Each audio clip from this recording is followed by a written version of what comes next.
Hai semuanya, balik lagi dengan saya Jat. Di playlist kali ini kita akan belajar materinya tentang Next.js.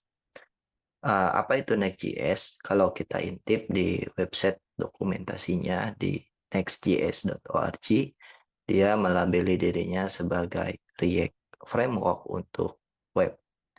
Jadi dengan Next.js ini memungkinkan kita untuk membuat sebuah full stack web application dengan bantuan React.js. Ada beberapa fitur yang ditawarkan oleh Next.js. Di sini kalau kita lihat ada built-in optimization, ada dynamic HTML streaming, ada React server component, dan masih banyak lagi yang lainnya. Tapi tentu kita nggak akan bahas semuanya di playlist kali ini. Kita akan ngebahas beberapa fitur basic dari Node.js. Nah, apa saja yang akan kita bahas pada playlist kali ini? Di sini saya sudah siapkan beberapa topik yang akan kita bahas pada playlist kali ini. Yang pertama adalah getting start. Jadi kita akan mulai dari hal yang paling basic dan yang paling sederhana yaitu getting start. Di mana pada topik ini kita akan membahas mulai dari instalasi, lalu kita juga akan melihat struktur folder dari Next.js. Topik yang kedua yang akan kita bahas adalah routing.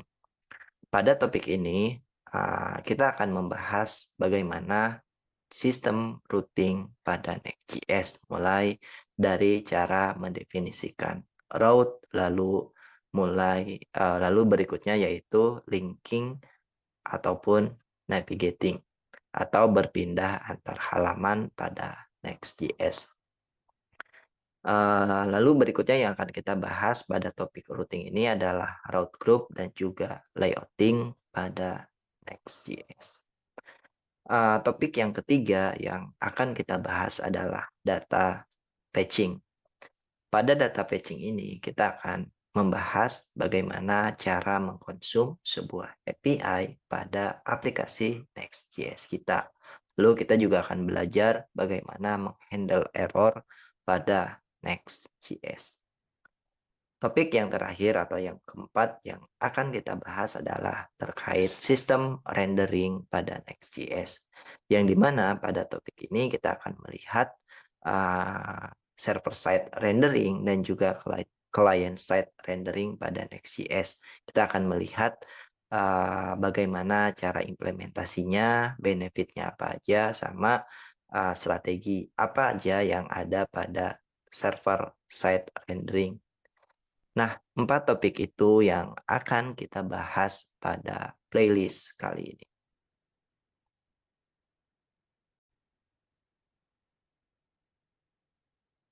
Oke, kita akan masuk ke topik pembahasan kita yang pertama yaitu getting start. Di mana di sini kita akan mulai dengan bagaimana cara menginstal atau menginit suatu project Next.js.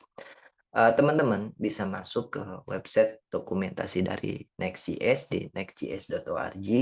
Lalu kita akan langsung klik button atau tombol Get Started. Nah, di sini kalau kita lihat by default ada tulisan using app router yang dimana kalau kita klik di bagian sini sebenarnya ada pilihan apakah kita ingin menggunakan app router ataupun atau menggunakan pages router.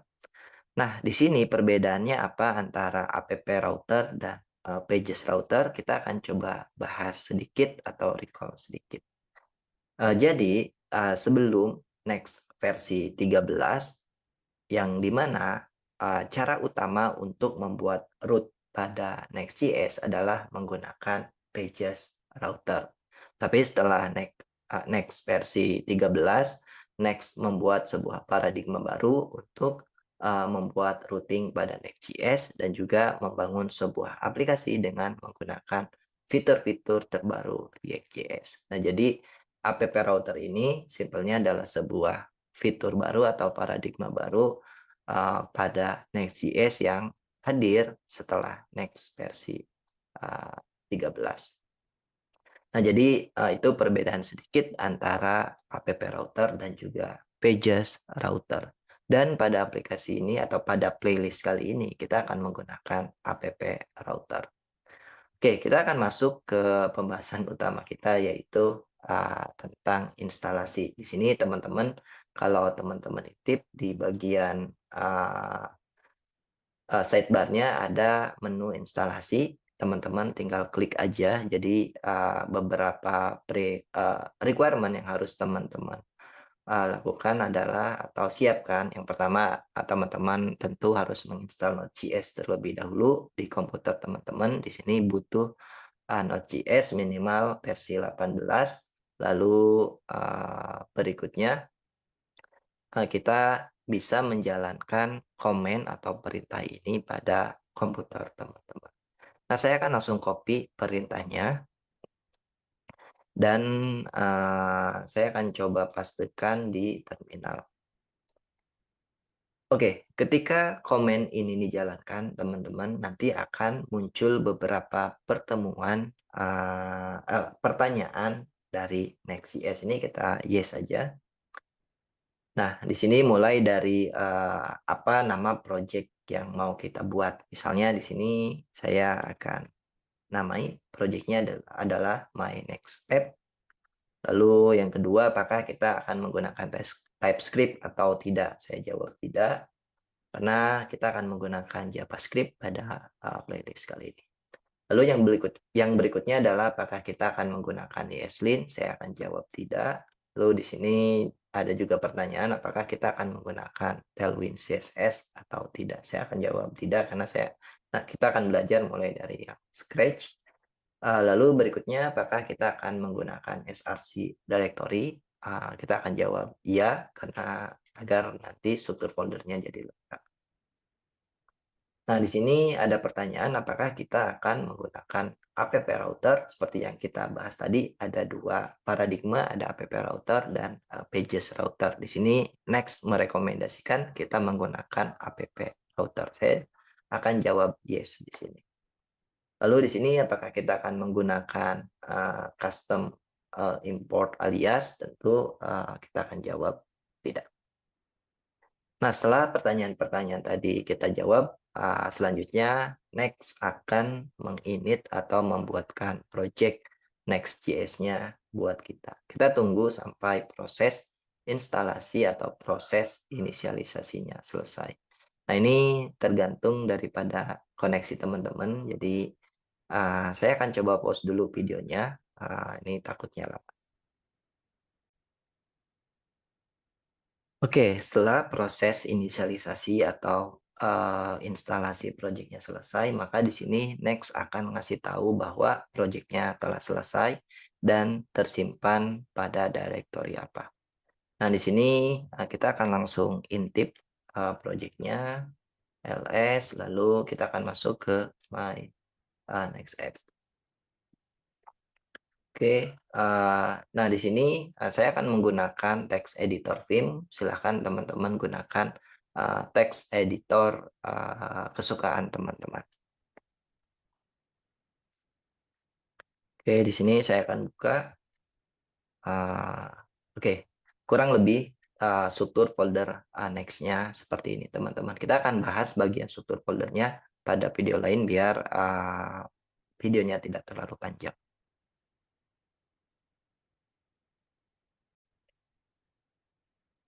Oke, setelah kita berhasil menginit project Next-nya dan kita buka menggunakan text editor kesukaan kita, dan di sini saya menggunakan text editor Vim. Silahkan teman-teman gunakan text editor yang biasa teman-teman pakai atau yang biasa teman-teman gunakan. Nah, untuk struktur folder dari Next.js sendiri kurang lebih seperti ini. Ada .git, lalu ada public. Public ini digunakan untuk menyimpan static aset kita, lalu ada src, lalu di sini kita akan langsung masuk ke bagian package .json-nya. Nah, kalau kita intip di sini sudah ada beberapa script yang bisa kita running. Ada dev, build, start, dan juga clean. Nah, di sini kita akan langsung merunning aplikasi Next.js kita dengan menggunakan script dev ini. Oke, di sini saya akan coba running dengan menjalankan perintah npm run dev.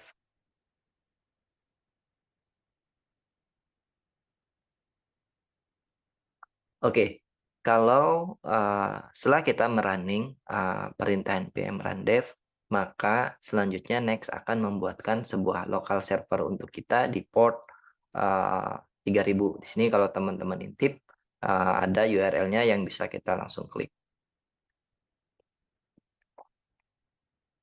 Nah, ini merupakan tampilan default dari project Next.js-nya. Kalau teman-teman penasaran tampilan ini datang dari mana, kita akan langsung intip ke bagian project-nya. Jadi di sini kita akan buka lagi text editor-nya. Nah, tampilan tadi berasal daripada file page.js yang ada di dalam folder src/app. Kita akan langsung buka filenya, kurang lebih tampilannya seperti ini. Kita akan coba hapus dan akan buat sebuah div baru. Lalu di sini ada tag h1. Misalkan home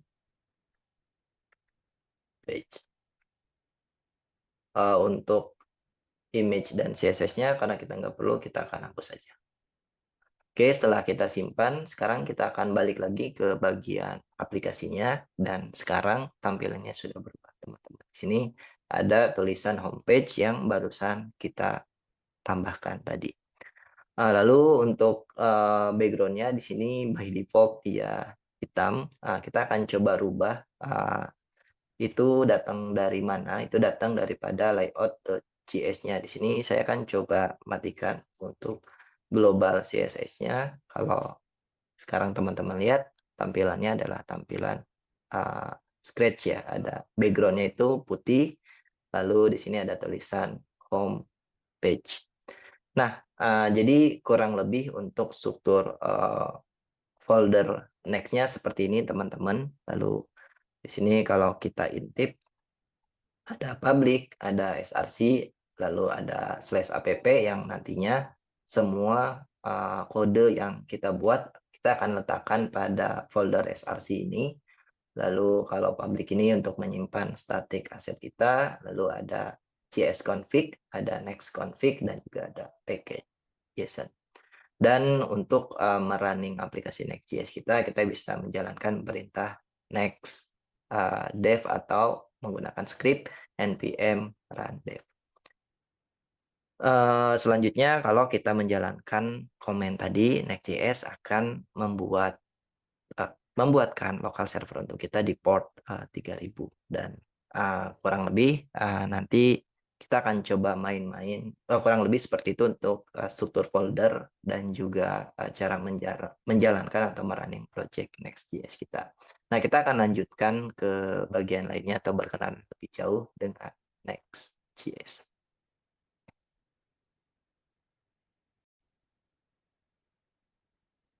Oke, setelah kita berhasil menginstal aplikasi Next.js-nya dan menjalankannya, sekarang kita akan masuk ke bagian lainnya pada pembahasan kita. Nah, topik yang akan kita bahas selanjutnya adalah routing.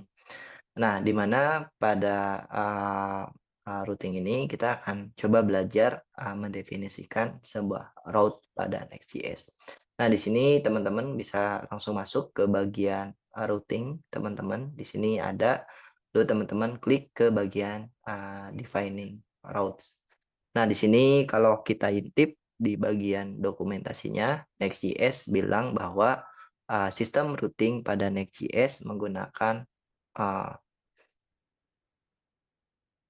file system based router, yang dimana folder akan digunakan untuk mendefinisikan route pada aplikasi Next.js kita. Jadi simpelnya ketika kita mau membuat sebuah membuat sebuah route dengan nama user misalkan. Nah, di sini kita cukup membuat sebuah folder yang nantinya folder itu akan di-convert secara otomatis oleh Next.js menjadi sebuah routing pada aplikasi Next-nya.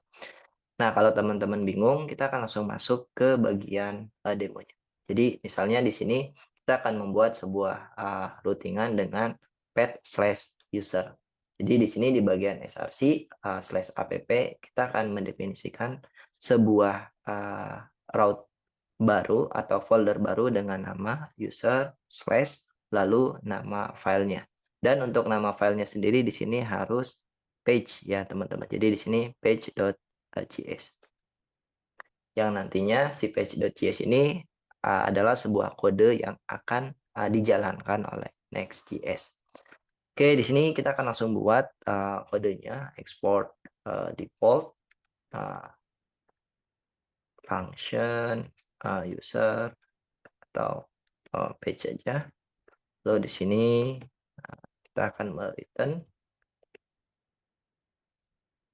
Oke, lalu di sini ada tag h1 misalkan user page. Nah, di sini kalau yang tadinya ketika kita mengakses /user itu diarahkan ke 404 page. Nah, sekarang karena kita sudah membuat sebuah folder, lalu di dalam folder itu ada file page yang nanti akan dijalankan oleh Next.js. Ketika kita mengakses path/user, maka secara otomatis kode atau routingnya sudah terbuat di aplikasi Next.js kita. Nah, jadi sesederhana itu cara kita mendefinisikan route pada Next.js. Saya recap lagi. Jadi Next.js ini menggunakan file system base yang dimana kita cukup membuat sebuah foldering yang nantinya foldering itu akan di-convert sebagai route pada aplikasi Next.js dan di sini kode yang akan dijalankan oleh Next.js harus di file page.js atau page.js ini yang akan nantinya di-running oleh Next.js. Nah, bagaimana kalau misalkan ternyata kita nggak punya page.js, nanti kodenya itu nggak di-running teman-teman, karena Next itu identifiernya adalah page.js gitu. Nah, selanjutnya kalau misalnya kita punya pengen membuat sebuah nested routing, misalkan di sini kita pengen membuat sebuah routing di ini nama domain kita lalu ada /dashboard/setting. Nah, sesimpel kita cukup membuat sebuah foldering di dalam app-nya ada dashboard, lalu di dalam dashboardnya ada setting, lalu di dalam settingnya itu ada page.js. Maka secara otomatis nanti tampilan aplikasinya akan jadi seperti ini, teman-teman. Gitu. Jadi untuk detailnya di sini teman-teman bisa lihat setiap folder ada page yang dimana page itu yang akan di-running oleh si Next.js. Nah, jadi sesimpel itu cara sistem routing di aplikasi Next.js kita. Sekali lagi, Next.js menggunakan file system based router.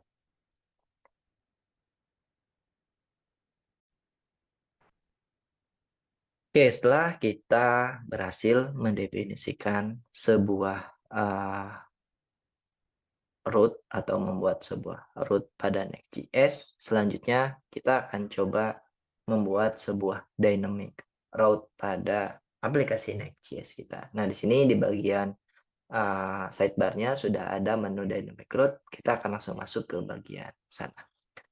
Nah, jadi untuk membuat sebuah dynamic route pada Next.js, kita sesimpel membuat sebuah nama foldernya yang dibungkus oleh square bracket atau kurung kotak, teman-teman. Misalnya di sini terserah teman-teman nanti namanya apa, bisa misalkan /id atau /lab dan lain-lain. Teman-teman sesimpel bungkus dengan kurung kotak, maka nama foldernya ini akan jadi sebuah parameter pada Next.js. Misalnya, kita akan membuat sebuah aplikasi /user/id, misalkan 1. yang dimana nanti kita akan menampilkan halaman user detail based on ID-nya atau based on parameter yang ada di sini. Nah, gimana cara kita menghandle hal tersebut pada Next.js?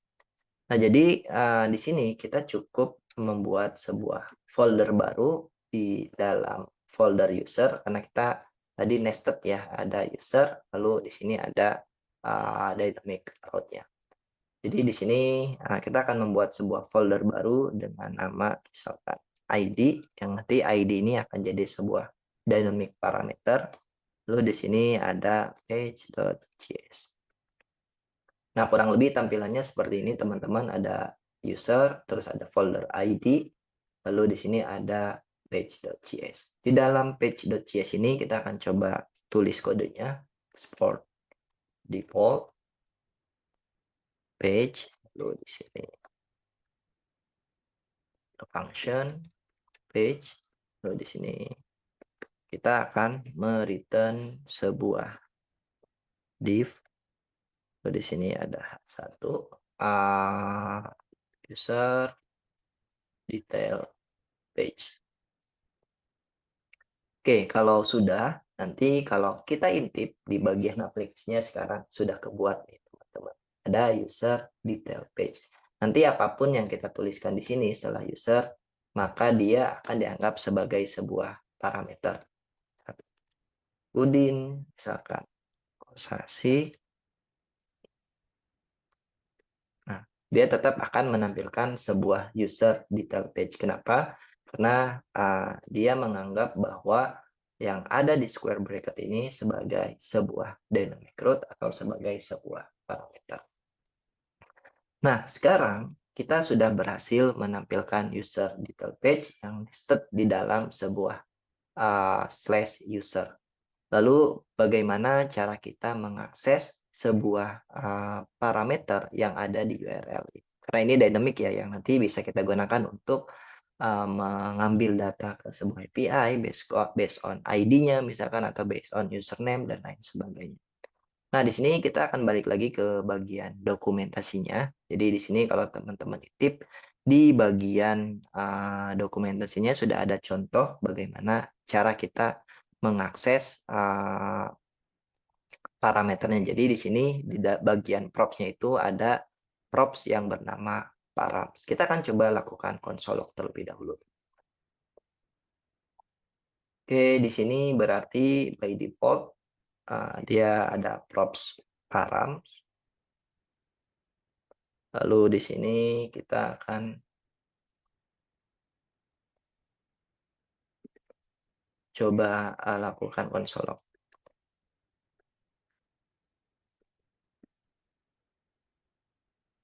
Ini params. Oke, kalau sudah di sini teman-teman bisa lihat di bagian sininya mungkin saya bagi dua. Ada sebuah parameter dengan parameter objek, lalu dalam objeknya ada sebuah properti ID yang dimana value-nya adalah kosasih. Value ini diambil dari mana? Value ini diambil dari sini teman-teman. Jadi kalau misalkan saya ganti jadi Udin, maka di sini value-nya jadi berubah Udin. Kalau saya ganti lagi jadi 10 misalkan, maka di sini value-nya jadi 10. 1 atau 10 ya. Terus kalau misalnya teman-teman atau misalnya saya ganti lagi tadi 1 atau 10, agak-agak bingung misalkan 99 lalu saya enter, maka di sini tentu value-nya akan berubah jadi 99. Jadi sekali lagi value ini diambil daripada URL Arab.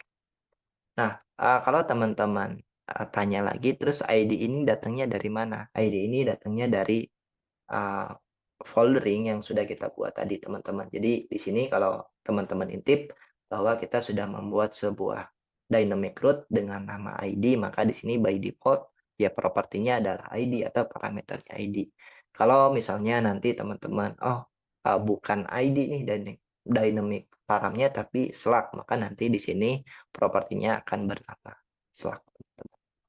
Oke, kalau gitu sekarang kita akan coba tampilkan kita udah intip ya value-nya datang dari situ. Misalkan di sini kita pakai to, di sini params, di sini kita akan langsung params.id. Di sini kalau kita lihat di bagian aplikasinya, kita sudah melihat ada user detail page, lalu di sini params-nya 99. Ini kita besar dulu.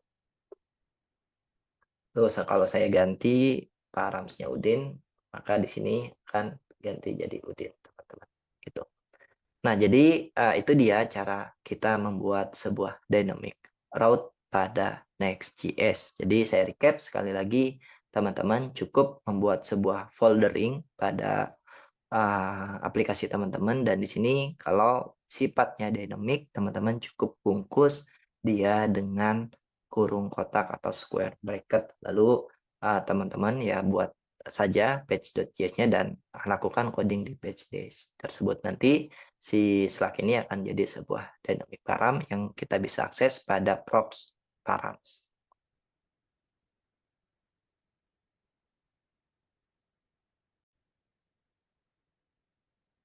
Oke, setelah kita berhasil membuat sebuah dynamic routes pada Next.js, selanjutnya topik yang akan kita bahas adalah tentang linking and navigating. Nah, jadi kita akan belajar bagaimana berpindah antar halaman pada aplikasi Next.js. Di sini kalau kita masuk ke bagian routing, lalu di sini ada submenu linking and navigating. Di sini Next bilang bahwa ada dua cara untuk navigate antara route di Next.js. Yang pertama, di sini kita bisa menggunakan link komponen, lalu yang kedua kita bisa menggunakan use router atau hook use router.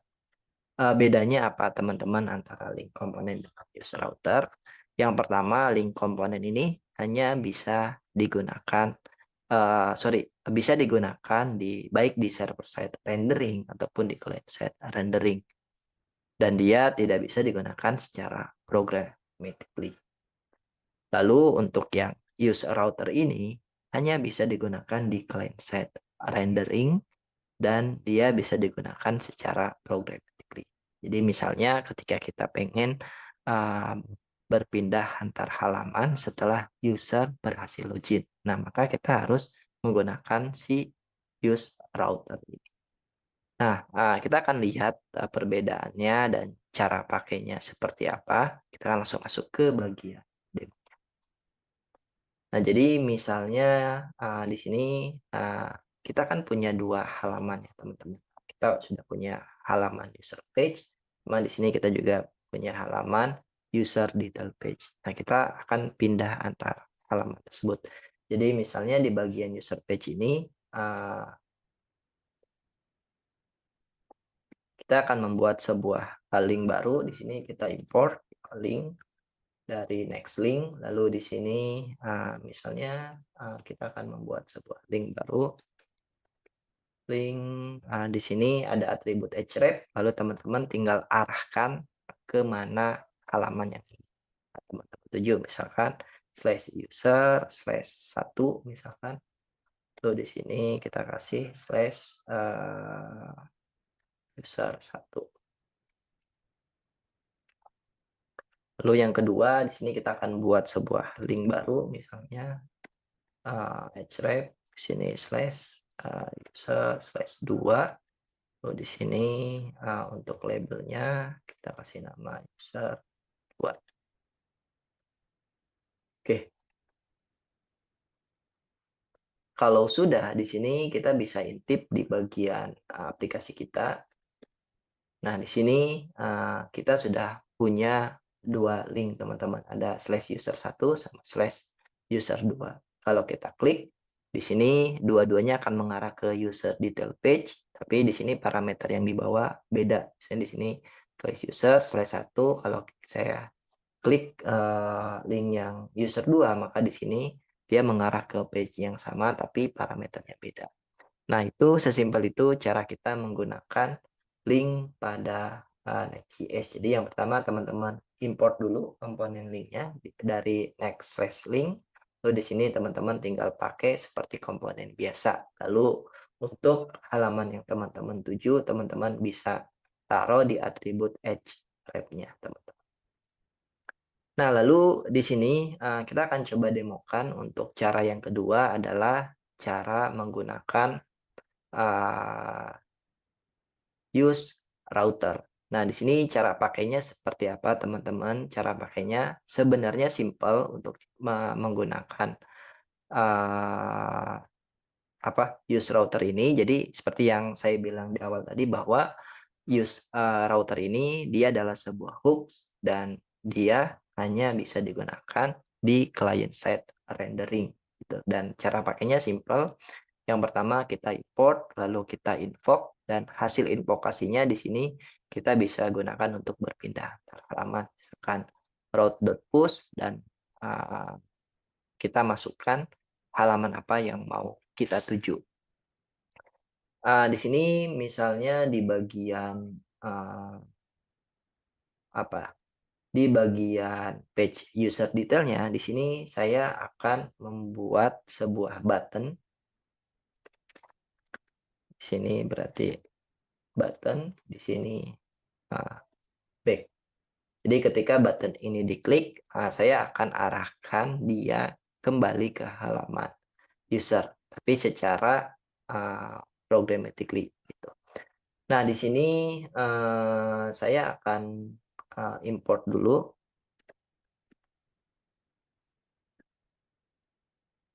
Import di sini berarti use router dari next navigation. Lalu di sini selanjutnya kita bisa invoke dan kita tampung sama dengan use router. Lalu di sini kita akan membuat sebuah function baru namanya handle back. Lalu di sini kita router.push. Nah, lalu kita arahkan kemana halaman atau page yang mau kita tuju. Jadi di sini slash user misalkan. Dan function handle back ini kita pengen invoke ketika button itu diklik. Di sini kita kasih event listener teman-teman on klik, lalu kita tinggal masukkan saja functionnya yang handle back tadi. Selanjutnya sekarang kita intip. Nah, di sini kalau teman-teman lihat ada error bahwa use router ini hanya jalan di client komponen. Nah, di sini kita bisa menambahkan use client directive untuk ngasih tahu ke si next bahwa komponen ini jalannya. Komponen ini dia sebagai client komponen. Nah, jadi di sini by default next ini akan menganggap si komponen ini sebagai server komponen gitu. Nah, untuk ngasih tahu ke si next bahwa ini merupakan sebuah client komponen, kita bisa tambahkan di sini directive use client. Nah, sekarang kalau teman-teman intip, sekarang aplikasinya sudah muncul dan tidak ada error.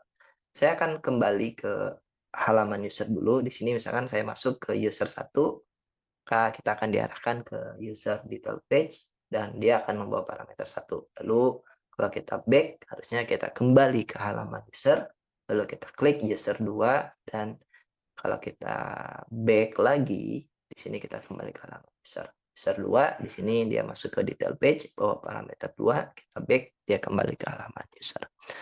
Nah, itu dia cara menggunakan use router pada aplikasi Next.js kita. Saya recap lagi. Jadi di sini use router ini hanya bisa digunakan di client komponen. Jadi kita bisa mengasih directive use client atau ngasih tahu ke si Next bahwa komponen ini adalah merupakan komponen client. Lalu kita import, setelah kita import use routernya dari Next Navigation, lalu kita invoke, kita tampung di dalam sebuah variabel, lalu di sini kita bisa gunakan router.push, lalu arahkan ke path yang mau kita tuju atau routes yang kita tuju. Sesimpel itu cara menggunakan use router pada Next.js. Nah, jadi kita sudah mendemokan dua cara navigate antar routes di Next.js dengan menggunakan link, komponen, dan juga hook use router. Nah, kita akan lanjutkan pembahasannya ke bagian lain di video.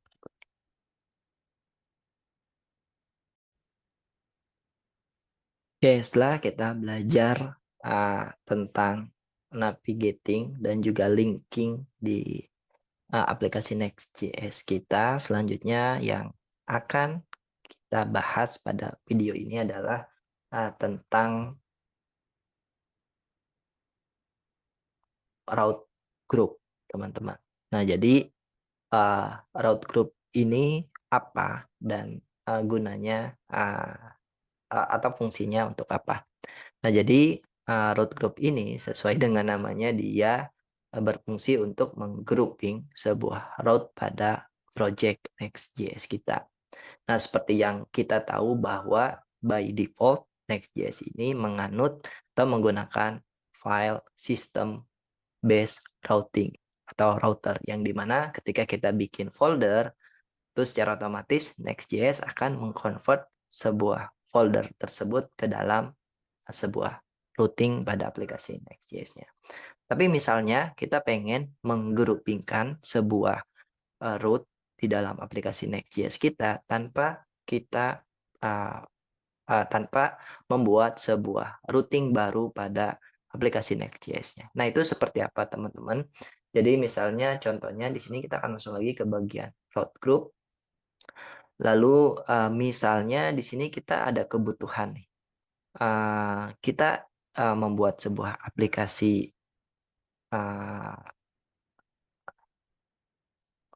nah, di sini misalkan kita membuat sebuah aplikasi sebuah routing untuk shop dan juga misalkan checkout. Nah, di sini kita pengen grouping nih. Oh, ini semua root yang berkaitan dengan shop kita pengen masukkan ke dalam folder shop gitu. Jadi misalkan di sini ada account, ada cart, misalkan ada produk dan lain sebagainya. Tapi biar lebih rapi aja gitu secara foldering. Tapi kita nggak pengen menambahkan prefix shop pada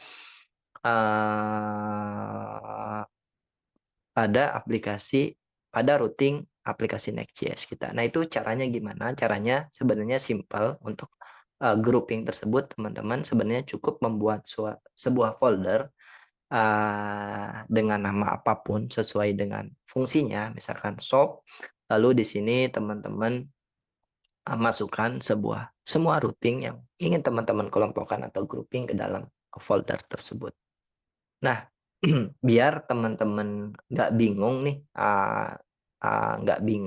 kita akan langsung masuk saja ke bagian demo.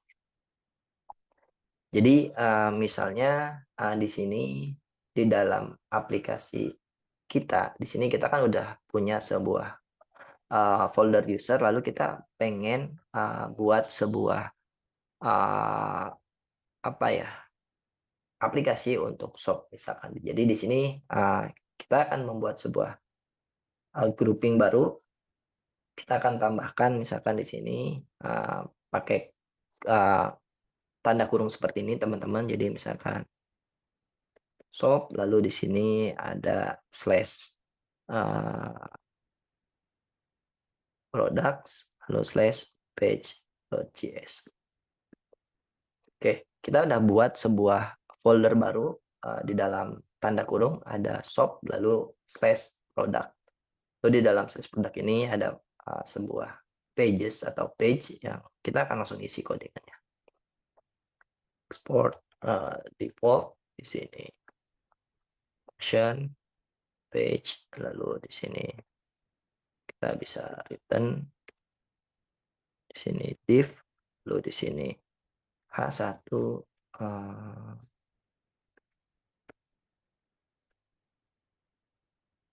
product page.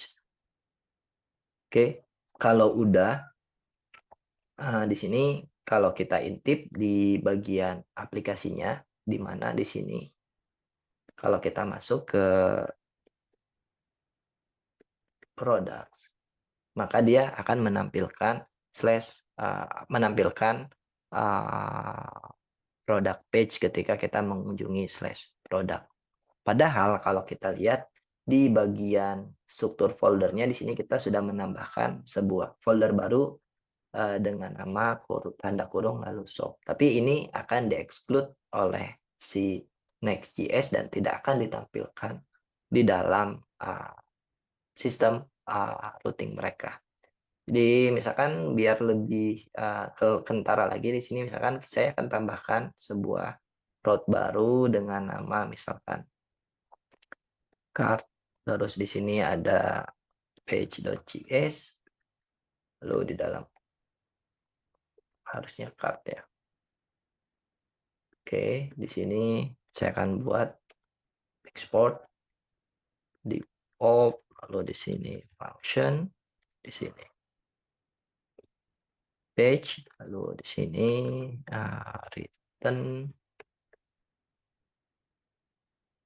if, di sini H1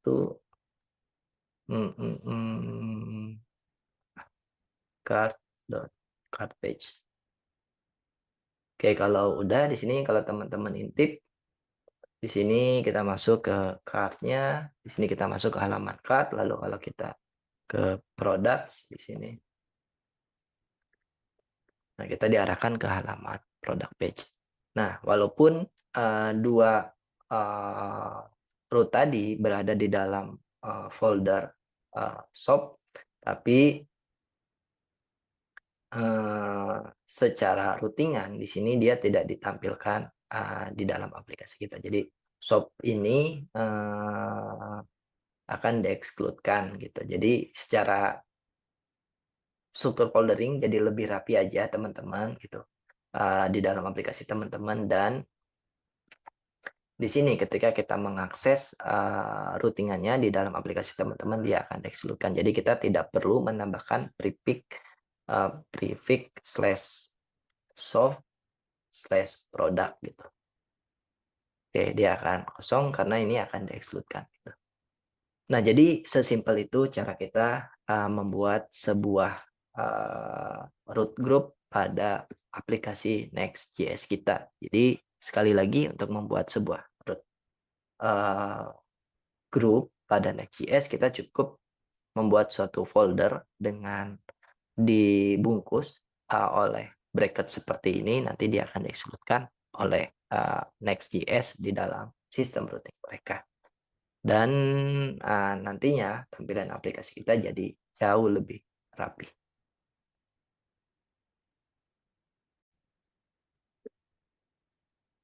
Oke, setelah kita belajar bagaimana membuat sebuah route group pada Next.js, selanjutnya yang akan kita pelajari tentang layout pada Next.js. Di sini kita masuk ke bagian page and layout, lalu kita masuk ke bagian bawah sini teman-teman.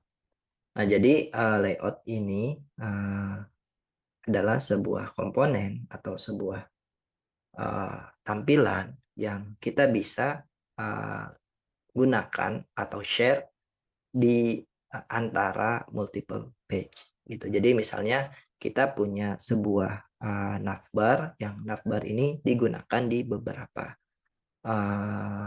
pages atau komponen. Nah, daripada kita membuat komponen itu berulang-ulang, kita bisa menggunakan sistem layout pada Next.js, yang dimana nanti layout ini bisa kita share antara page-page yang memang membutuhkannya. Nah, cara buatnya seperti apa teman-teman? Di sini sebenarnya simple. Di sini teman-teman cukup membuat sebuah komponen biasa yang dimana nanti kita akan merender props children pada komponen tersebut. Lalu kita bisa tambahkan apapun yang memang dibutuhkan oleh komponen-komponen lainnya, kodenya, misalkan navbar dan lain sebagainya. Nah, nanti untuk cara penggunaannya teman-teman tinggal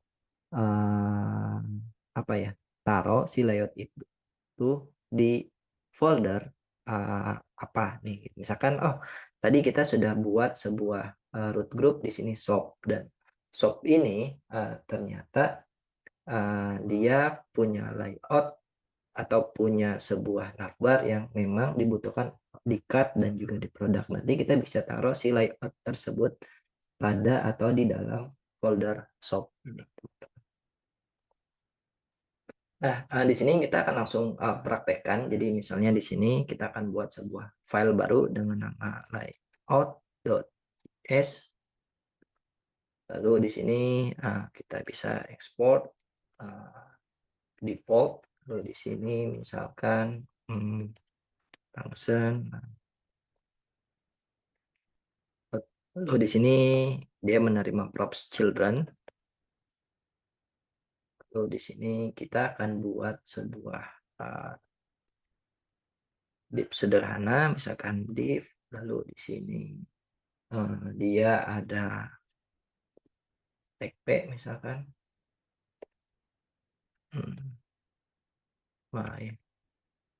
Layout. Lalu di sini misalkan dia punya navigasi. Oke, navigasinya kita bisa menggunakan link. Lalu di sini href-nya kita bisa katakan slash products. Lalu di sini kita kasih tahu ini ke slash products. Lalu yang kedua kita akan buat link juga di sini href. Di sini slash cart. Di sini slash cart. Oke, lalu kita akan render si children-nya ini di bagian bawah. Di sini. Children. Nah, selanjutnya kita sudah menerapkan sebuah layout yang dimana layout ini nanti akan dikonsum oleh komponen yang ada di dalam folder shop ini, teman-teman. Nah, jadi kalau kita intip di bagian produk, tulisnya products, nggak pakai S. Nah, di sini kalau kita intip di bagian produk, di sini sudah ada tulisan my layout dan sudah ada navbar yang kalau kita klik dia bisa mengarah ke halaman cart dan juga produk. Misalkan cart. Nah, di sini masuk ke halaman cart dan di sini layoutnya tetap ada. Kalau kita masuk ke produk, di sini layoutnya tetap ada. Nah, yang my layout ini datang dari mana? Datang dari sini, teman-teman. Kalau kita edit, harusnya kayak edit juga. My layout, edit. Nah, jadi sekali lagi kita cukup membuat satu layout di sini dan layout tersebut bisa kita share ke komponen-komponen yang memang membutuhkannya. Di sini kita cukup taruh dia di struktur foldernya. Misalkan, oh ternyata layout ini memang dipakai di halaman shop ini. Ya udah kita taruh di sini. Tapi kalau misalkan, oh ternyata layoutnya dipakai di halaman atau di halaman user, ya kita taruh layout tersebut di folder user. Kalau misalnya oh ternyata layoutnya dipakai di semua komponen, ya kita taruh di bagian app-nya ini, teman-teman. Nah, jadi tergantung teman-teman bisa teman-teman taruh si layout itu tergantung komponen apa saja yang membutuhkan tersebut. Sini balik lagi di cart sudah ada layout, di produk ada layout, ketika kita masuk cart pun sudah ada layout. Tapi kalau ketika kita masuk ke bagian user, tentu layoutnya tidak ada. Kenapa? Karena tadi kita naruh si layout ini di dalam folder shop ini, teman-teman. Nah, sekarang kita intip di bagian kodenya. Di sini simple saja, teman-teman. Teman-teman cukup membuat sebuah komponen React biasa, lalu dia menerima sebuah prop children. Dan di sini teman-teman bisa tulis tampilan, layouting, dan lain sebagainya di dalam layout ini yang memang teman-teman mau share ke komponen-komponen lainnya. Lalu di sini jangan lupa teman-teman nge-render children-nya. Maka secara otomatis nantinya si layout tersebut akan digunakan di komponen-komponen yang sudah kita share tadi, tergantung layout tersebut ada di mana. Nah, itu dia cara menggunakan layout pada Next.js yang dimana fungsi layout ini kita bisa share sebuah UI ataupun komponen ke pages atau page atau pages yang membutuhkannya.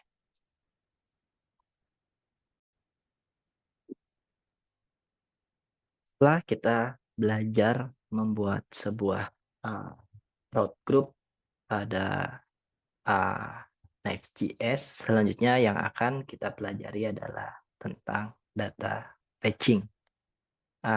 Yaitu kita akan membahas bagaimana cara mengkonsum sebuah API pada aplikasi Next.js kita. Nah, di sini teman-teman bisa masuk ke bagian data fetching. Nah, di sini untuk melakukan fetch di Next.js di server side rendering atau di komponen di server komponen, kita cukup membuat sebuah function yang dimana function itu kita buat logic untuk melakukan konsum sebuah API. Lalu setelah itu kita cukup menginvoke dan menaruh hasil return itu ke dalam sebuah variabel yang nantinya ya variabel itu bisa kita gunakan atau kita bisa render pada aplikasi kita. Nah, jadi sesimpel ini teman-teman cara kita melakukan fetch di Next.js di server komponen. Nah, kalau di klien komponen seperti apa? Sebenarnya kalau di klien komponen ya sama aja ketika teman-teman kayak menggunakan aplikasi React.js, jadi bisa ditaruh di use effect dan lain sebagainya. Nanti kita akan contohkan. Nah, di sini saya akan coba mengkonsum sebuah API di server komponen yang dimana misalnya di sini sudah ada sebuah API/user, kita akan consume, lalu akan kita coba tampilkan pada aplikasi Next.js kita. Nah, di sini berarti kita buat sebuah functionnya di user page, karena di sini adalah data yang mau kita konsum adalah data user, maka kita akan taruh logiknya di bagian user page ini, teman-teman. Di yang pertama di sini kita membuat sebuah async function, misalkan get data. Lalu di sini kita bisa menggunakan const res sama dengan age. Lalu di sini kita masukkan saja endpoint-nya, teman-teman Photoshop. Oke, di sini jangan lupa teman-teman tambahkan white.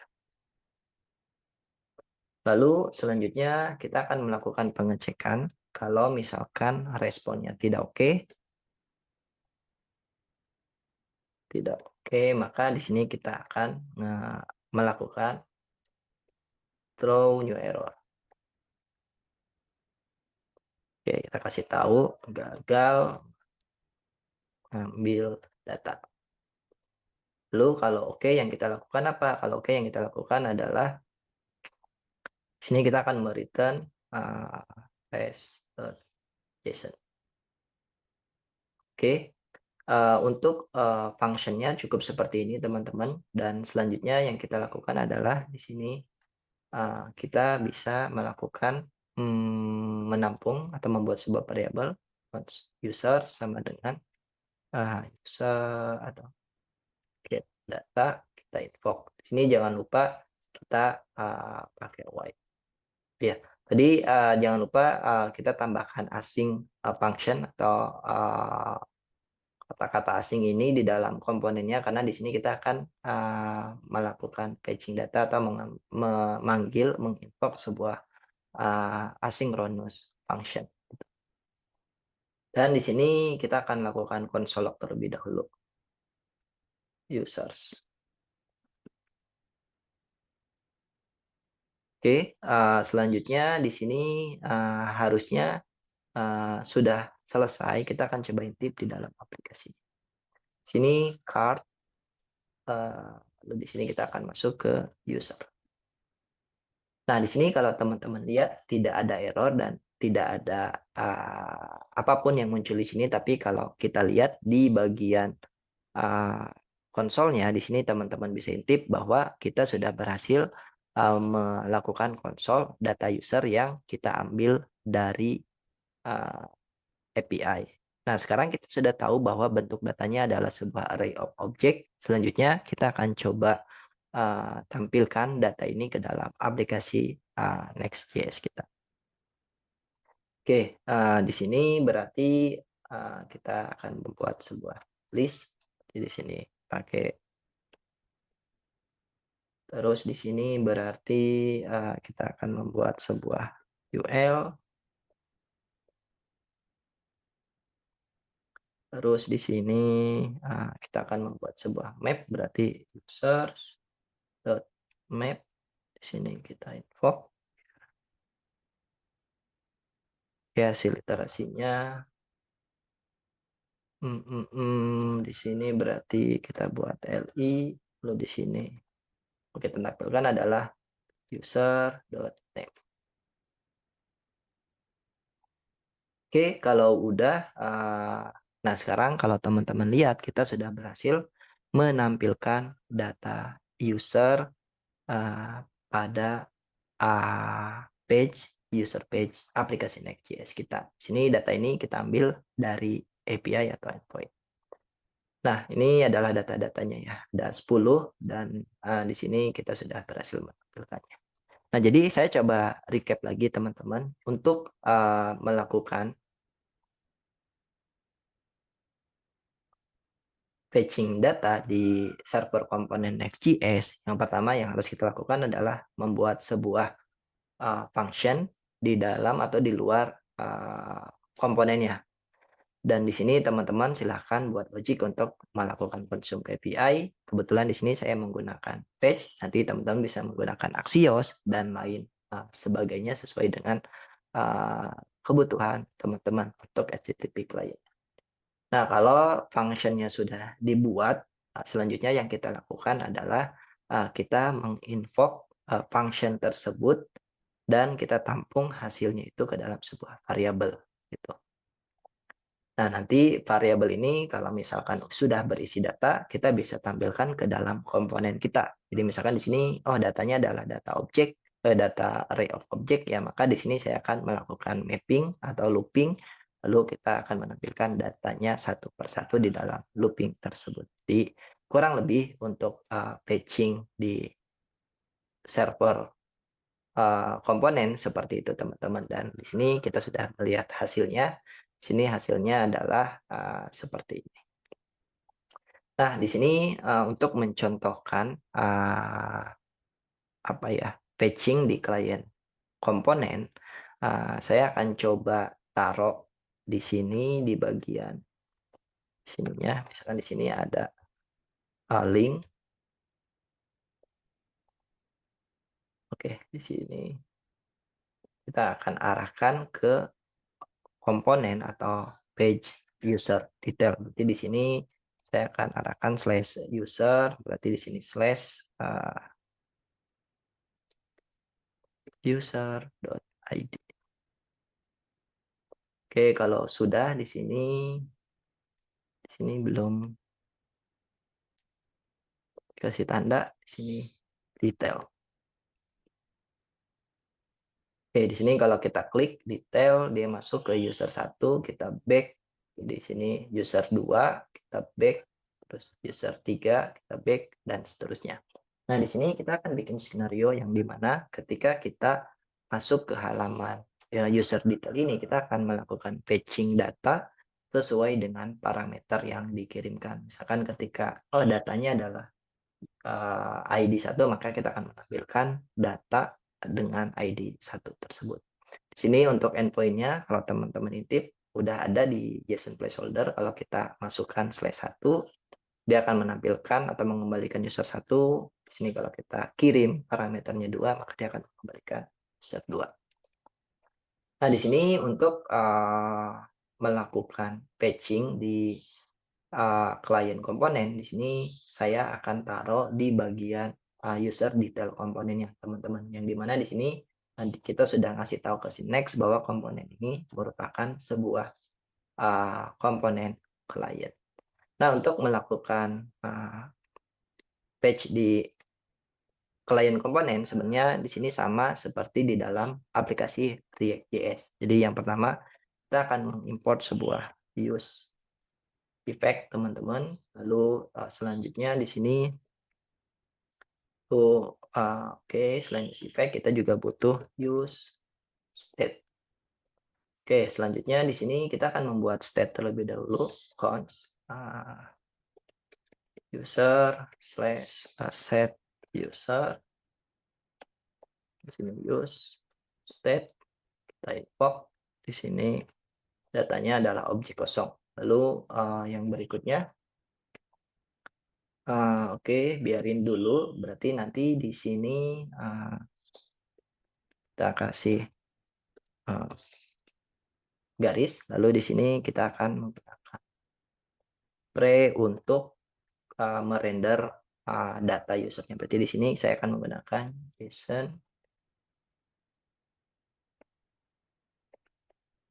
stringify, value-nya yang mau saya render adalah user, lalu di sini null, separatornya lalu untuk indentasinya 2. Oke, ada error. Sini saya lupa tutup. Oke, kalau sudah di sini kita masuk ke dalam aplikasinya lagi, kita back. Sini kalau teman-teman intip ketika kita masuk ke halaman user detail, di sini ada objek kosong yang barusan kita render. Objek kosong itu berasal dari mana? Objek kosong itu berasal dari sini, teman-teman. Nah, misalnya kita pengen si state user ini terisi ketika komponen ini di-render. Jadi yang pertama, sini kita akan menggunakan life cycle dari React, menggunakan use effect. Lalu di sini, oke, kita akan melakukan proses patching-nya di sini. Berarti di sini patch, di sini kita akan inputkan endpoint-nya di sini. Lalu untuk yang bagian sininya kita buat dinamis, kita ambil dari parameter. Parameternya adalah params.id. Lalu di sini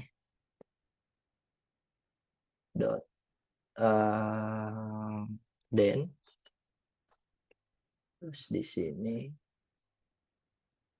test. Terus di sini kita kasih pengecekan kalau testnya tidak oke.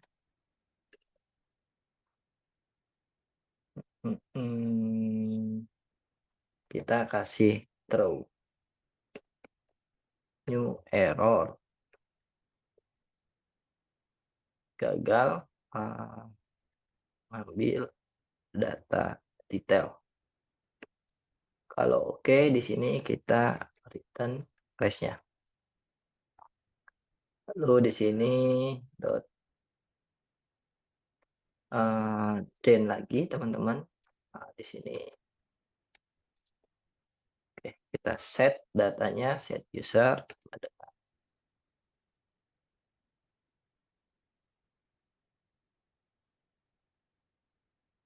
data set user, data. Oke, di sini jangan lupa test.json. Di sini data, kalau ada error di sini catch console log. Oke, sekarang kita sudah membuat sebuah function, membuat sebuah logic untuk melakukan fetch ke API di komponen client. Di sini kalau kita intip sekarang di aplikasi Next.js kita, di sini kalau kita masuk ke halaman detail di sini kita kirimkan parameternya 1, maka dia akan melakukan fetch dengan ID 1 gitu kan. Di sini maka si server akan mengembalikan user dengan ID 1. Misalkan di sini saya akan klik detail untuk Erwin Howell. Oke, kita tunggu proses fetch-nya, maka ketika selesai dia akan menampilkan data dari API atau dari endpoint. Di sini datanya adalah data dengan ID 2 si Erwin Howell. Nah, jadi seperti itu teman-teman cara kita melakukan fetching di klien komponen. Jadi sebenarnya tidak ada perbedaan ketika teman-teman menggunakan React.js ya, secara fetching-nya sama, teman-teman taruh di spec, lalu hasil fetch-nya teman-teman bisa disimpan di dalam suatu state, lalu state itu bisa kita tampilkan di dalam aplikasi kita. Di sini untuk HTTP client-nya kebetulan saya menggunakan fetch, di sini teman-teman bisa menggunakan HTTP yang lain seperti Axios dan lain sebagainya. Nah, itu dia cara kita melakukan patching di aplikasi Next.js. Jadi ada dua cara. Jadi yang menggunakan komponen server di sini kita seperti ini caranya buat function, lalu kita invoke. Ini lebih simple gitu kan. Kita buat function, lalu kita invoke dan kita tampung ke dalam sebuah variabel. Variabel itu bisa kita tampilkan di dalam aplikasi kita. Tapi untuk yang klien komponen di sini sama seperti kita melakukan patching di React.js.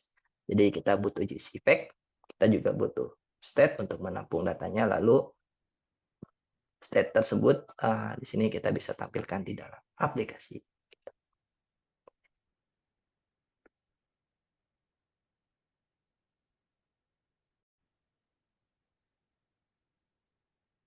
Oke, setelah kita berhasil melakukan patching data di Next.js, selanjutnya topik yang akan kita bahas pada video ini adalah tentang error handling pada Next.js. Di sini teman-teman bisa masuk ke bagian dokumentasinya. Di sini error handling ada pada menu routing, lalu di sini submenu error handling. Nah, error handling pada Next.js ini bisa kita gunakan untuk menampilkan message error kepada user ketika Next.js gagal merender route yang mau diakses oleh user. Entah itu error karena logik atau error karena apapun. Itu jadi teman-teman bisa membuat sebuah tampilan error yang proper. Misalnya di sini saya akan membuat jadi di sini cara membuat errornya sangat sederhana teman-teman. Teman-teman cukup membuat sebuah komponen error dengan nama error.js. Nanti komponen tersebut bisa teman-teman taruh berdasarkan teman-teman pengen mau naruh error UI ini di folder mana gitu atau di root mana, bisa di root yang paling luar atau di segmen root tertentu gitu. Nah, jadi misalnya di sini simple saja. Kita akan coba buat sebuah error komponennya pada apa ya, folder paling luar. Di sini berarti error.js. Di sini sudah kebentuk. Di sini kita akan membuat sebuah komponen export default di sini function error. Nah, dia menerima dua parameter teman-teman, ada error dan juga reset error. Nah, di sini saya akan menggunakan yang error aja. Lalu di sini kita akan return sebuah div sederhana. Di sini ada tag. Lalu misalkan error page. Lalu di sini untuk errornya kita akan coba tampilkan menggunakan pre. Di sini pakai JSON stringify karena kita belum tahu bentuknya seperti apa. Error, lalu di sini separatornya 0, indentasinya 2. Nah, untuk komponen errornya cukup seperti ini, teman-teman. Jadi di sini kita cuma menampilkan tag h1 aja sama menampilkan message errornya. Nah, selanjutnya cara penggunaannya, karena ini ada di komponen paling luar, nanti di sini kita akan coba tampilkan taruh di bagian layout. Nanti ketika ada error di komponen-komponen kita, entah itu ada di user atau di shop, maka nanti akan menampilkan message error atau tampilan error yang sudah kita buat ini.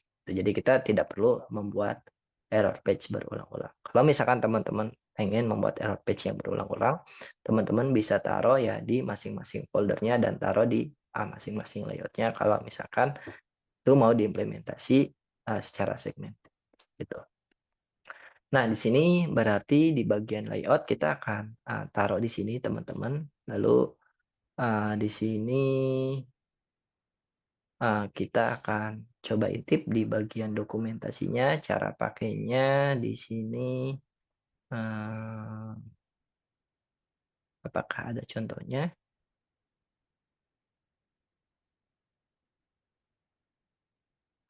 Global error di sini harus menggunakan dulu.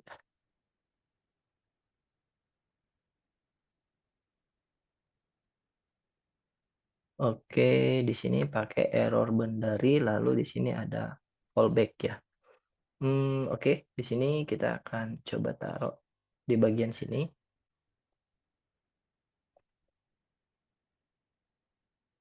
Kita menggunakan komponen error boundary, lalu atau react suspend aja. Di sini saya akan menggunakan react suspend, lalu di sini fallback-nya saya akan menggunakan error yang tadi.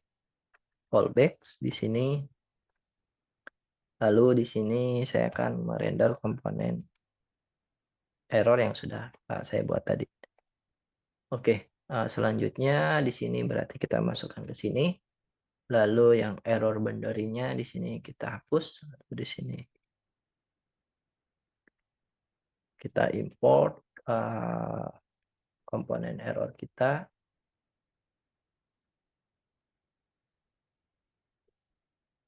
Di sini dari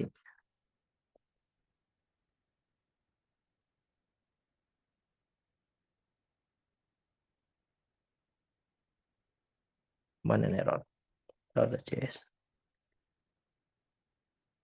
Oke, sekarang kita intip di aplikasi Next-nya, teman-teman. Di sini. Oke, dia bilang bahwa error harus client komponen. Oke, berarti di sini kita perlu menambahkan use client pada komponen error kita. Di sini use client. Oke, kalau udah di sini aplikasinya tampil seperti biasa, teman-teman. Nggak ada masalah. Sekarang kita akan coba menampilkan komponen errornya dengan mengerrorkan salah satu page-nya. Misalnya di sini dalam user page-nya ketika kita melakukan fetch ke sebuah API, tiba-tiba ada error. Oke, harusnya kita akan melihat komponen error yang sudah kita buat tadi. Jadi di sini misalnya di bagian pages-nya ini kita akan errorkan di bagian sini. Jadi di sini kita akan hilangkan negasinya walaupun statusnya oke, di sini kita akan throw error. Oke, di sini kalau teman-teman lihat kita sudah melihat komponen error yang kita buat tadi. Di sini error page.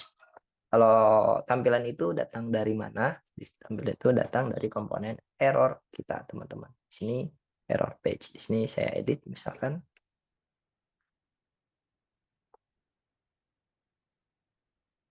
Oke. Nah, di sini kalau teman-teman intip tampilannya error gitu. Oke. Di sini saya back. Nah, di sini error page edited. Nah, ini sekali lagi datang dari sini ya, teman-teman. Nah, jadi seperti itu cara kita menggunakan global error atau membuat sebuah UI error untuk komponen-komponen kita. Misalnya di sini kalau saya masuk ke bagian card,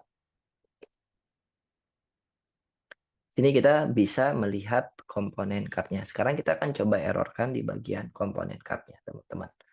Harusnya kita akan melihat page error yang sama. Misalkan di sini ada sebuah function, misalkan get data. Ini kita langsung throw error aja. throw new error di sini. Error di page. Error di page card. Oke, lalu function tersebut kita invoke berarti di sini get data. Nah, harusnya kita akan melihat tampilan yang sama, teman-teman. Kalau kita masuk ke produk, di sini kita bisa melihat halaman produk, tapi ketika kita masuk ke cart, karena cart itu ada error, maka kita akan diarahkan atau next akan menampilkan sebuah page error untuk kita. Nah, begitupun ketika kita masuk ke user/1, itu kita masuk ke halaman list of usernya, maka di sini karena ada error di sana, maka dia akan menampilkan halaman error yang sama.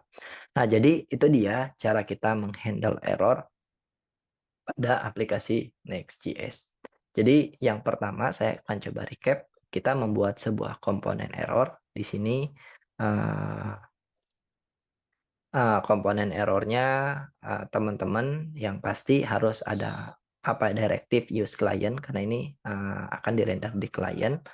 Lalu yang kedua di sini ya kita bikin sebuah komponen biasa dan silakan teman-teman buat tampilannya semenarik mungkin. Nah, setelah kita membuat komponen errornya, lalu cara penggunaannya ini tergantung teman-teman ya, filenya teman-teman mau segmented atau mau ditaruh di root yang paling luar. Oke, jadi kalau mau segmented, misalkan, oh ini tampilan error untuk user sama untuk yang cut sama produk itu beda, berarti kita ya taruh masing-masing error komponennya di dalam folder tersebut. Gitu. Lalu cara penggunaannya di sini teman-teman bisa taruh di bagian layout, lalu teman-teman bisa menggunakan komponen suspend dari React, lalu teman-teman juga import komponen yang sudah teman-teman buat tadi. Cara penggunaannya seperti ini, jadi teman-teman suspend, terus fallback-nya di sini teman-teman bisa taruh komponen error yang sudah kita buat tadi. Maka secara otomatis ketika ada error di komponen-komponen tertentu, maka si Next.js ini akan menampilkan tampilan error yang sama. Nah, jadi seperti itu teman-teman cara kita menampilkan error UI yang sama pada aplikasi Next.js kita.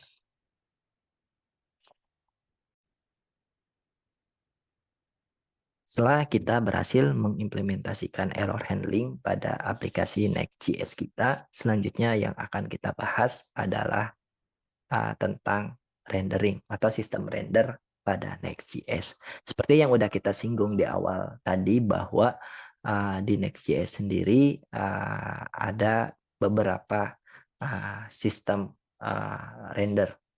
Ada server komponen rendering, ada juga client-side rendering. Nah, kita akan bahas satu persatu sama akan melihat perbedaannya seperti apa.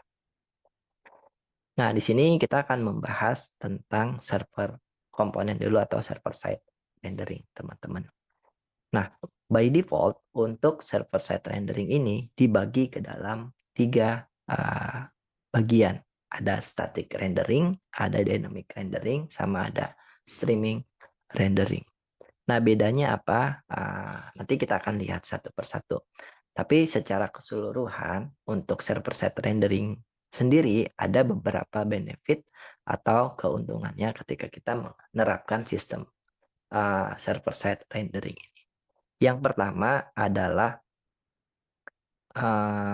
data fetching, yang dimana dengan kita menerapkan server-side rendering memungkinkan kita untuk memindahkan sistem fetch-nya itu ke server dan lebih dekat ke dalam sumber data kita gitu. Dan ini akan mengimprove performance daripada aplikasi kita, teman-teman. Nah, ini adalah benefit yang pertama. Lalu yang kedua adalah benefit yang kedua adalah dari sisi security-nya, yang dimana server side rendering ini secara security dia lebih aman karena memungkinkan kita untuk menyimpan data-data sensitif dan juga logic-logic di dalam aplikasi server kita gitu.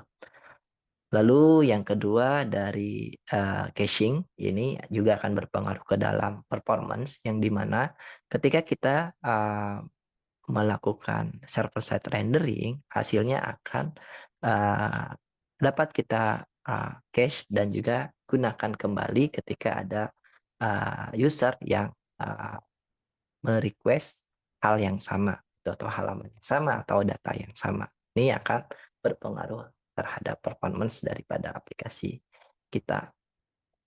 Lalu yang berikutnya, keunggulan daripada server-side rendering adalah bundle size.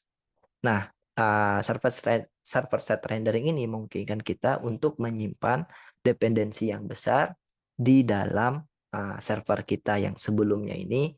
Mungkin kalau kita menggunakan client-side rendering akan disimpan pada sisi uh, user atau sisi klien, tentu ini akan berpengaruh terhadap user yang memiliki koneksi yang slow dan juga device yang tidak terlalu powerful gitu. Jadi dengan server side rendering bundle size-nya itu kita bisa bebankan di sisi servernya. Jadi user tidak terlalu berpengaruh. Lalu yang berikutnya adalah ini server-side rendering juga akan berpengaruh terhadap search engine optimization dan juga social network shareability gitu. Nah, di sini server-side rendering ini dapat yang HTML-nya itu dapat digunakan oleh search engine bot untuk mengindeks pages yang kita punya dan juga dapat digunakan oleh social network bot untuk mengenerate sebuah social card preview untuk pages kita gitu. Jadi secara search engine kalau kita menerapkan sistem server-side rendering ini nanti halaman kita akan bisa diindeks oleh si search engine botnya. Dan untuk social network juga ini akan berpengaruh karena nanti HTML yang kita render menggunakan atau aplikasi yang kita render menggunakan server-side rendering ini akan bisa di-generate sebagai cut preview begitu oleh si social network tersebut. Lalu yang berikutnya adalah streaming. Jadi kita bisa memungkinkan kita untuk men-split rendering terhadap aplikasi atau komponen-komponen yang kita punya. Jadi kita bisa mengirimkan splitting renderingnya ke klien. Jadi misalkan kalau ternyata datanya besar nih yang kita render, kita bisa kirimkan secara apa ya, nggak harus semuanya, tapi separuh-separuh, misalkan 10% dulu, 10% berikutnya, dan seterusnya sampai page-nya berhasil di-render secara full gitu. Nah, itu dia beberapa benefit daripada server-side rendering gitu teman-teman. Jadi ada banyak keunggulan atau benefit ketika kita menerapkan server-side rendering. Mulai dari data fetching, security, caching, yang bundle size yang ini akan berpengaruh terhadap performance aplikasi kita. Dan juga di sini server-side rendering juga berpengaruh terhadap search engine optimization dan juga social network shareability.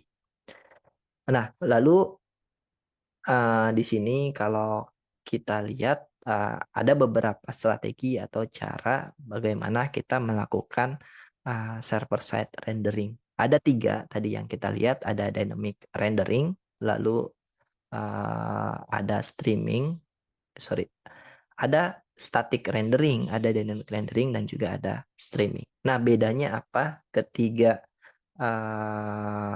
strategi server-side rendering tersebut, teman-teman? Di sini kita akan coba bahas satu persatu. Untuk static rendering sendiri, ini root daripada aplikasi kita akan dirender ketika proses building gitu. Jadi direndernya ketika proses building aja. Namanya juga static ya. Jadi ketika aplikasinya di-compile, dirender ya udah sekali aja gitu. Nah, itu static rendering. Nah, kalau dynamic rendering ini routes daripada aplikasi kita akan dirender setiap atau ketika user melakukan request terhadap aplikasi kita. Jadi kalau misalkan ada user yang me-request atau mengunjungi halaman atau aplikasi kita, maka dia akan melakukan render. Nanti kalau ada user yang mengunjungi halaman atau aplikasi kita, maka aplikasi kita akan melakukan render lagi. Jadi seperti itu. Nah, itu perbedaan antara static dan dynamic. Kalau static tadi di rendernya sekali ketika proses building, kalau dynamic proses rendering itu akan dilakukan berulang-ulang setiap ada user yang mengunjungi aplikasi kita. Lalu yang terakhir ada streaming. Streaming ini memungkinkan kita untuk secara progresif merender UI daripada aplikasi kita dari server gitu. Jadi nggak harus semuanya, nanti kita bisa render secara bertahap gitu, kalau kita menggunakan streaming. Nah, jadi itu dia teman-teman, salah satu dari server side rendering ini kita juga bisa menerapkan apakah mau static rendering, dynamic ataupun streaming gitu. Masing-masing ada kelebihan dan ada keunggulannya. Nanti teman-teman bisa gunakan sesuai dengan kebutuhan teman-teman. Selain itu tadi dari server side rendering sendiri di sini ada beberapa benefit yang kita sudah bahas. Nah, selanjutnya yang akan kita bahas adalah kita akan melihat dari client side rendering. Nah, dari client side rendering sendiri di sini benefitnya ada dua. Yang pertama interaktif ya. Jadi ketika kita memiliki sebuah aplikasi yang memang membutuhkan interaktif yang bagus, maka kita bisa menggunakan atau merender komponen kita dengan client side rendering atau dengan strategi client side rendering. Lalu yang kedua, client side rendering juga memiliki kapabilitas untuk mengakses browser API seperti geolocation ataupun local storage, yang dimana ini tidak bisa digunakan ketika kita menggunakan server side rendering. Nah, jadi itu dia perbedaannya antara server side rendering dan client side rendering. Silahkan teman-teman implementasikan sesuai dengan kebutuhan ketika teman-teman membangun sebuah aplikasi Next.js. Nah, itu dia untuk playlist kali ini teman-teman. Sampai ketemu lagi pada playlist berikutnya.